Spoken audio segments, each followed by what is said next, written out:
کچھ عرصہ پہلے کی بات ہے، مجھے ایک جاننے والے کی فون کال آئی کہ میرے بیٹے جس کی منگنی کچھ دن پہلے ساتھ والے شہر کی ہے نے آپ کا ذکر اپنے سسرال میں کیا تھا، تو ان کے گھر کوئی مسئلہ ہے تو میں آپ کو ساتھ لے کر جانا چاہتا ہوں۔ تو میں نے جانے کی حامی بھر لی۔ اگلے دن علی اور صبح وقت مقررہ پر وہ گاڑی لے کر آ گئے۔ میں تیار بیٹھا تھا۔ اللہ کا نام لے کر ہم نے اپنا سفر شروع کر دیا۔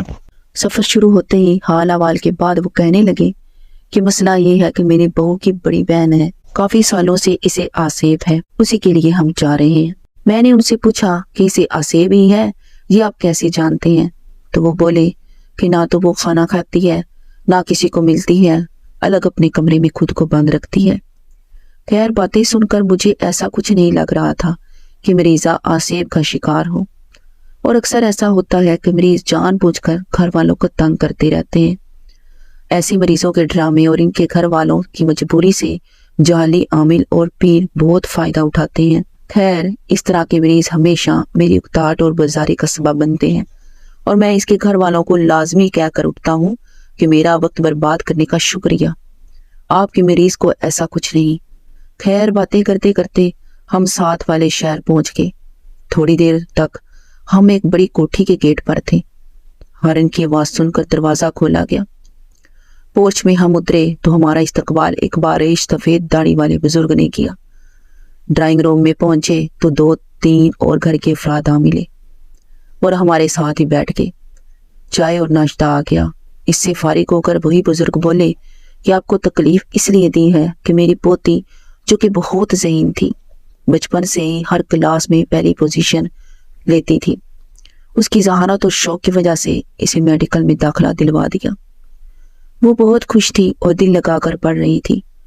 میڈیکل کے تیسرے سال اسے چند دن کی چھٹیاں تھیں۔ وہ بہت خوش واپس آئی تھی، مگر چند دن گزرنے کے بعد آہستہ آہستہ ہم نے محسوس کیا کہ وہ خاموش رہنے لگ گئی ہے۔ اسی اثناء میں بچی کا والد بولا، میں نے اس کی ماں سے کہا کہ تم اس سے پوچھو کیا مسئلہ ہے۔ بہت پوچھا مگر اس کا ایک ہی جواب ہے کہ کچھ نہیں۔ بچی نے خود کو کمرے تک محصور کر لیا۔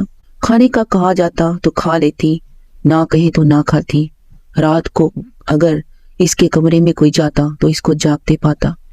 چھٹی کے آخری دن اس نے پڑھنے سے انکار کر دیا۔ اس کی کیفیت دیکھتے ہوئے ہم نے بھی زبردستی نہ کی، فیملی ڈاکٹر سے ٹائم لے لیا۔ اس نے نفسیاتی معالج کے پاس جانے کا مشورہ دیا۔ نفسیاتی معالج نے کچھ سوال کیے۔ بچی نے بس ایک ہی جواب دیا کہ میرا دل نہیں لگتا۔ ڈاکٹر نے بے آرامی کی وجہ سے اسے ایسا ہو رہا ہے کہہ کر نیند کی دوائی تجویز کر دی۔ جب کسی ڈاکٹر کے پاس جانا ہوتا وہ ایک بار کہنے پہ ہی تیار ہو جاتی۔ ایک بات ہم نے نوٹس کی جس کی وجہ سے ہمیں لگا کہ شاید کوئی آصیبی مسئلہ ہے۔ جب بھی اس کے کمرے میں کوئی جاتا اس کو کپڑوں کی الماری جو کہ لکڑی کی ہے اس کی طرف دیکھ کر ہنستا پاتا، مگر آنے والے کو دیکھ کر خاموش ہو جاتی۔ اس لیے جو ہمارے پیر صاحب کی وفات کے بعد جو ان کے خلیفہ ہیں ان کو بلایا گیا۔ انہوں نے یہ کہہ کر کہ اس پر جادو ہے کچھ تعویذ دیے اور چلے گئے۔ اس کے بعد کافی سارے اعمال بلوائے گئے۔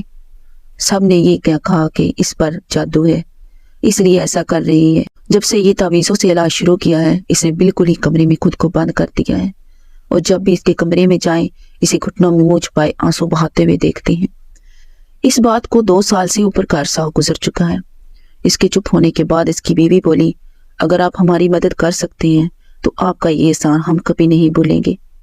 میں نے ایک کاغذ پینسل منگوانے کو کہا اور بچی کا مکمل حساب کر کے دیکھا تو نہ کوئی نفسیاتی بیماری نکلی، نہ ہی کوئی جادو ٹونا، اگر نکلا تو آصیب کا اثر۔ میں نے ان سے کہا کہ مجھے مریضہ کے پاس کمرے میں لے چلیں۔ بچی کے دادا اور والد مجھے ساتھ لے کر بچی کے کمرے تک لے چلے۔ اس کے والد نے کمرے کا دروازہ کھول کر اندر داخل ہو کر مجھے اندر آنے کو کہا۔ میں اندر داخل ہوا۔ میری نظر بیڈ پر گھٹنوں میں منہ چھپائے بیٹھی لڑکی پر پڑی۔ میں نے سلام کیا تو لڑکی نے منہ اوپر اٹھا کر میری طرف دیکھ کر سلام کا جواب دیا اور سیدھی ہو کر بیٹھ گئی۔ بیڈ کے پاس رکھے صوفہ پر بیٹھنے کے بعد میں نے کہا، بیٹا کیسی ہو؟ وہ بولی، ٹھیک۔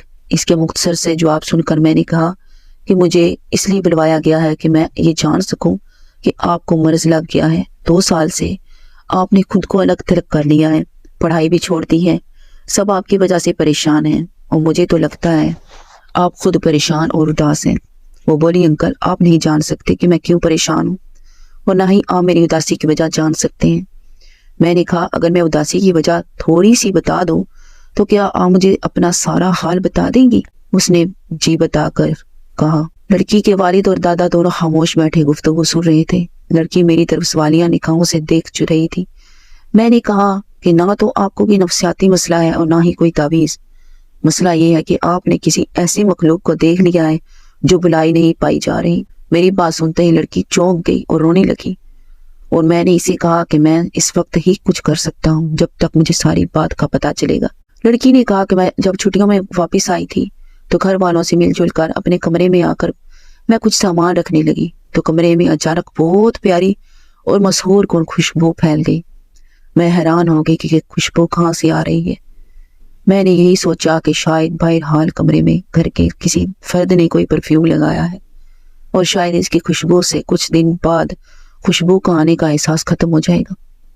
میں نے شاور لیا اور کچھ دیر سونے کی کوشش کرنے لگی، آنکھیں بند کیے۔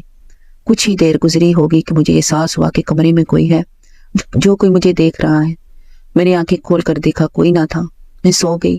شام کو امی نے اٹھایا، میں فریش ہو کر باہر ہال میں چلی گئی۔ جاتے ہی میں نے بھائی سے پوچھا کون سا پرفیوم لگایا تھا آپ نے؟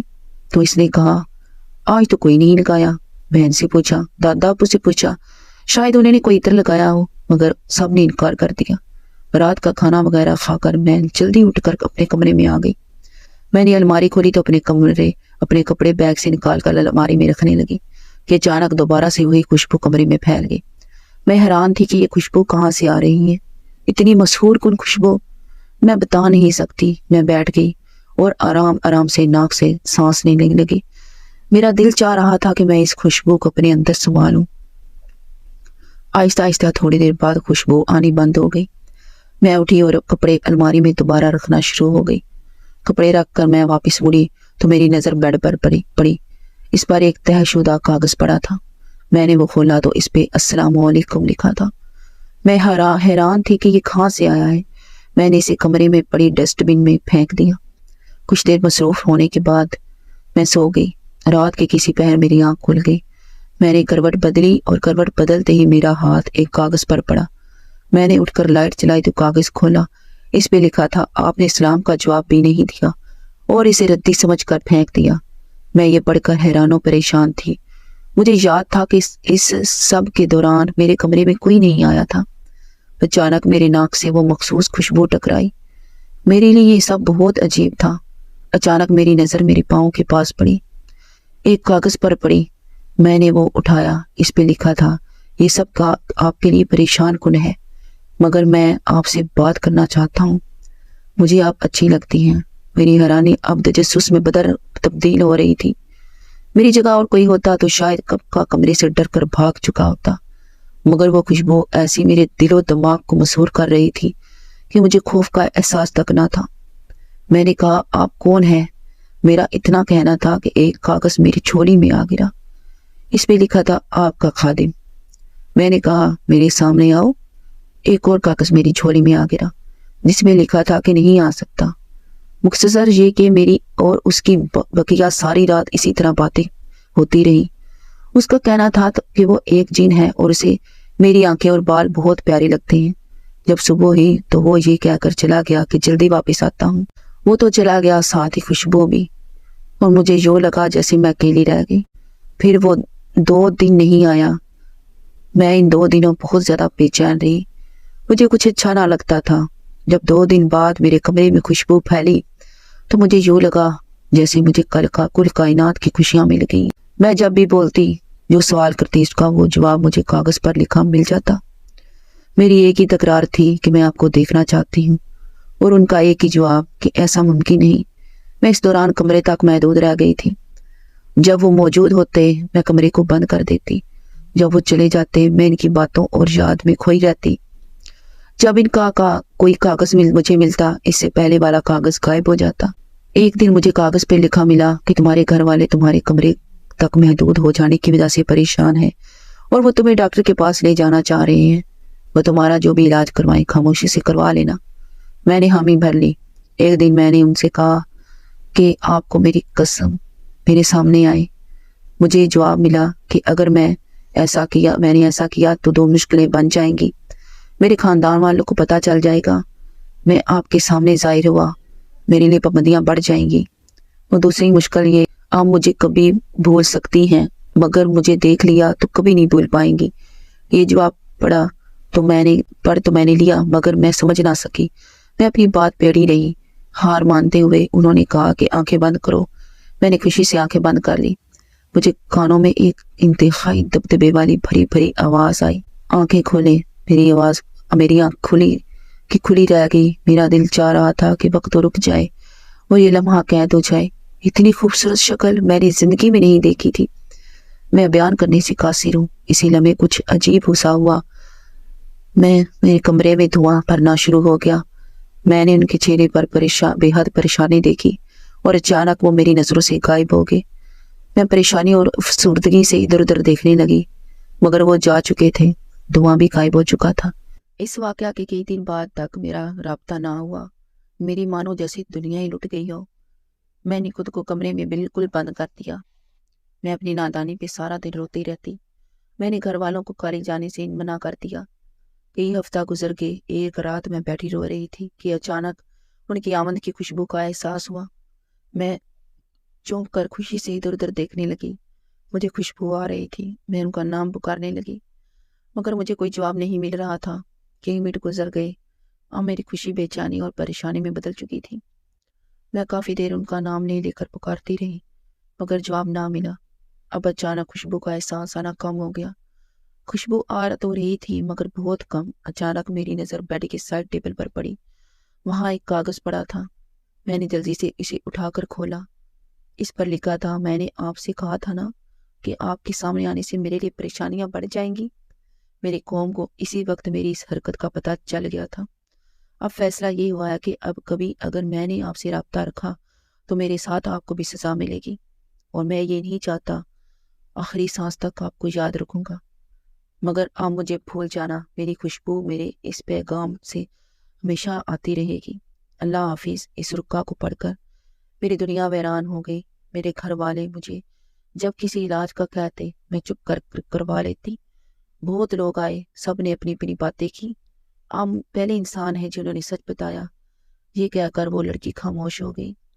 اس کے والد، دادا اور میں سب خاموشی سے سن رہے تھے۔ اس کے چپ ہونے پہ لڑکی کے والد نے آگے بڑھ کر اس کو سینے سے لگا لیا۔ میں نے لڑکی سے وہ خط لانے کو کہا۔ لڑکی اٹھی اور الماری سے ایک کپڑا لپٹا ہوا لے آئی۔ کپڑا کھول کر اس میں سے ایک کاغذ نکالا اور میری طرف بڑھا دیا۔ پورا کمرہ عجیب سی بھینی بھینی خوشبو سے مہک اٹھا۔ کیا بتاؤں کیا خوشبو تھی، جیسے سندل، عنبر، عود، کستوری کو کسی نے ایک ساتھ رکھ دیا ہو۔ خوشبو نے دماغ تک معطر کر کے رکھ دیا۔ اتنا عرصہ گزرنے کے بعد بھی خوشبو کاغذ سے ہٹی نہیں تھی۔ خوشبو کی سیر انگیزی میں نے وہ کاغذ کھول کر پڑھا جس پر ہو بہو ویسی تحریر تھی جیسا لڑکی نے بتایا تھا۔ میں نے خط پڑھ کر کاغذ واپس لڑکی کو دے دیا اور کہا کہ اس مسئلے کا ایک ہی حل ہے کہ یہ واقعہ آپ کو بس اتنا ہی یاد رہ جائے جیسے بچپن کی ایک حسین یاد، اور آپ واپس نارمل زندگی کی طرف لوٹ آئیں گی۔ مختصر یہ کہ کچھ دن اس بچی کا روحانی علاج کیا گیا۔ اللہ پاک کا کرم ہوا، بچی کی طبیعت آہستہ آہستہ ٹھیک ہوتی گئی۔ اس واقعہ کے کچھ ہفتہ بعد بچی کی مجھے کال آئی۔ اس نے کہا کہ میں آج اپنے ابو کے ساتھ نہر پر جا کر وہ خط بہا دیا ہے۔ مجھے یہ سن کر بے حد خوشی ہوئی۔ اب اس لڑکی کی شادی ہو چکی ہے اور وہ اپنے خاوند کے ساتھ بہت خوش ہے۔ ایک بات بتاتا جاؤں، آج تک میں وہ خوشبو نہیں بھول سکا، نہ بھول پاؤں گا۔ ڈیئر ویورز، اگر آپ کو یہ کہانی اچھی لگی ہو تو پلیز میرے چینل کو سبسکرائب کر دیں، اور ویڈیو اچھی لگی ہو تو ویڈیو کو بھی ضرور لائک کیجیے گا۔ تو انشاءاللہ نیکسٹ ویڈیو میں ملیں گے۔ نیکسٹ ویڈیو بھی ضرور دیکھیے گا، بہت ہی امیزنگ ہونے والی ہے۔ اوکے، اپنا بہت سا خیال رکھنا، چینل کو سبسکرائب کر لینا۔ اللہ حافظ۔